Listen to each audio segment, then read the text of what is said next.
After having spent time with graphics cards throughout the years, do you agree with the mindset that these are fake frames and they don't count for the performance of the card? Initial thoughts? No. Okay.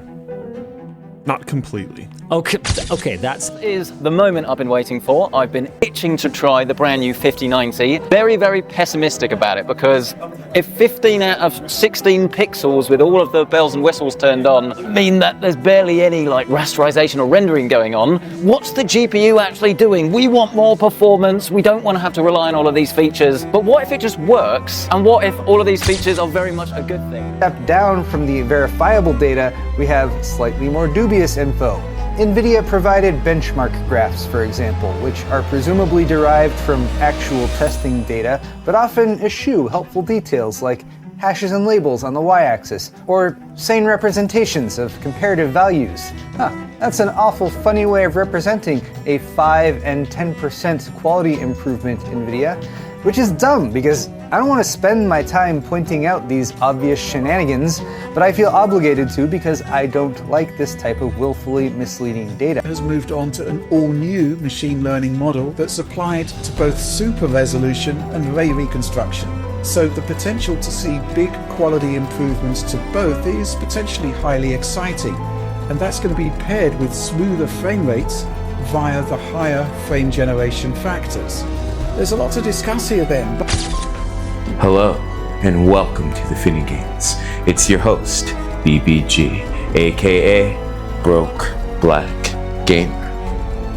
What's good, my fellow BGs? Unfortunately, with the temporary ban of the United States of TikTok, CapCut was temporarily shut down, meaning that I was no longer able to access any of my videos or my future content. That plunged me deeper into the pits of poverty, even greater than before, which means I'm more BBG than last time, meaning there will be no 5000 series GPUs in Casa de BBG this holiday season. But that is okay, because we still have to talk about multi-frame generation. There has been human pandemonium in the streets since Jensen claimed that there would be a 5070 with 4090 performance. When he said this, many people were already speculate that he meant AI performance. A few moments later, he exclaimed that this would not be possible without AI technology. And at that moment, everyone knew that he was full of fake frames. However, we will clear the human fear and pandemonium in the streets. It's been crazy out here, y'all. Let's talk about it. After Mr. Jensen's comments about the 4070 being equivalent to the 4090 in performance, there has been a lot of controversy that in regards to what type of performance that Jensen was talking about. It was obvious to many that he was not talking about raw rasterization and raw performance, and that it would be more of something like frame generation technology or AI upscalers like DLSS 4. DLSS 4 actually does look to be a very exciting and amazing leap alongside of Reflex 2. Digital Foundry's Alex just did an interview with NVIDIA's Vice President of Applied Deep Learning Research, and his name is Brian Catanzaro, and in that interview, he told him that DLSS was moving from the old CNN model or convolutional neural network model to the new transformer model. Brian Catanzaro informed Alex that the old convolutional neural network model would be replaced with the new transformer model because it would help things with like stability, ghosting, and detail. The new transformer model would also help with super resolution, and it would also help with ray reconstruction, and that it would even use things like new neural models that would be able to hold a lot more pixels than the old model was able to.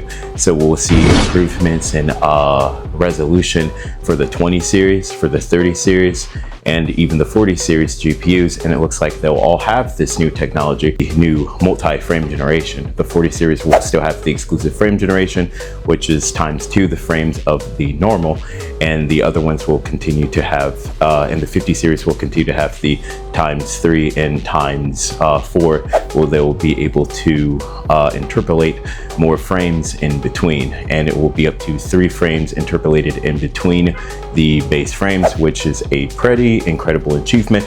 To see how it plays is to be found out. I'm guessing it will be a much more refined version of something like lossless scaling, and it looks like you'll be able to go directly into the game drivers and you'll be able to turn it on and force turn it on, exactly kind of like what you would do with lossless scaling, and that also has it even like ×20 mode now, which is crazy, I think, at the beta phase.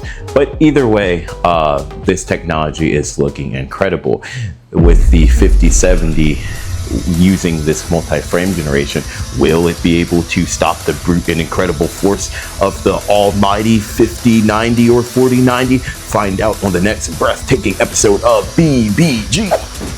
So yeah, the 50 series has a very formidable technique in multi-frame generation.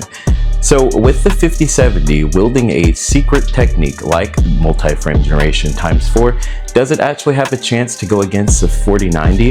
Maybe, probably, but that all depends on if you are ready to rewrite the benchmarks and you're ready to rewrite how we test games and what do we consider to actually be a true way to test performance. That all these things are about to change. For the people who do benchmarks, I'm sorry. People are saying that frame generation is fake frames and it's pay to win.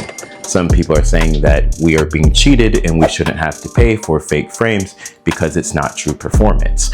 So just again to clarify, if the frames are benefiting people so much that they're being called pay to win, then it's a benefit that you would pay for. So I mean, it can't be pay to win and it can't be that bad if people are saying that it's pay to win. I know some people are referring to Reflex 2, but there's a lot of other people who have been referring to frame generation as being a pay to win type thing, but also saying in the next sentence that it's something that's bad that we shouldn't have to pay for. So it either is good or it's bad. But if it's bad in terms of performance, it's not pay to win. Reflex 2, because it's a new tool, a new way of thinking about lowering latency. What we're doing is actually rendering the scene in the normal way, but then right before we go to finalize the image, we're going to sample the camera position again to see if during the time when the GPU has been rendering that frame, the user has moved the camera. And if that happens, then we're going to warp the image to the new camera position. But yes, Reflex 2 using this latency optimized predictive rendering model will definitely lead to lots of benefits and cheapness for years to come. I know that DLSS 4 and Reflex 2 are not exclusive to the 5070 in terms of beating the 4090, but what I do have to say is that DLSS 4 looks like it will be worth it for everything except the trash 5060.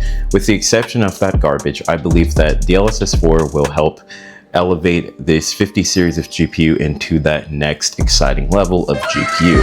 I would want one, but like I said, non-BBG budget at the moment, but these cards do look like they'll be great, and we all know I'm a huge fanboy of DLSS 3, so obviously I'm going to love DLSS 4. Now, another good thing is DLSS 4, it looks like it will be on the 20 series again, and the 30 series and the 40 series with super resolution. We're going to get a better update with that, and it's going to be using new models like neural compression technology and models that will be used for things like the teapot simulator like I mentioned before, but that'll also help use less VRAM. How much VRAM? I'm not sure, but I hope a significant amount, especially since they're VRAM stingy and haven't been giving us really good VRAM updates with the exception of the 90 series GPU. And with the other thing, Reflex 2, it does look like it's going to be a really amazing combination in conjunction with DLSS 4. I'm not sure when this will be coming to the other GPUs because it is a timed exclusive to the 50 series right now, but hopefully we'll get an update on that as well. DLSS 4 looks great. I'm not sure if it's 4090 levels of performance great, but yeah, I just want to make a quick video just doing an update really on all of these things, because everyone is going crazy over DLSS, just like it was the last time when we were introduced to DLSS 4, things like frame generation. But yeah, DLSS 4, we're going to get it's going to become a better upscaler. It's going to look even better than it already does, which is crazy. And we'll even be able to get Teapot Simulator news looking better and feeling better and faster. With that being said, the Finny games are over for today. And again, just be safe out there, y'all. This is like common sense. The more GPUs you buy, the more money you save. That's right, the more GPUs you buy, the more money you save. Work with me here. The more you buy, the more you save. That's right, work with me here. The more you buy, the more you save. This is not a complicated talk. There are only two messages I want to deliver today. One of them is, the more you buy, the more you save. Okay, alright, there'll be a quiz at the end. There are only two themes in this conference. That's right. The more you buy, the more you save. Okay, this front row's got it. The more you buy, the more you save. The more you buy, the more you save.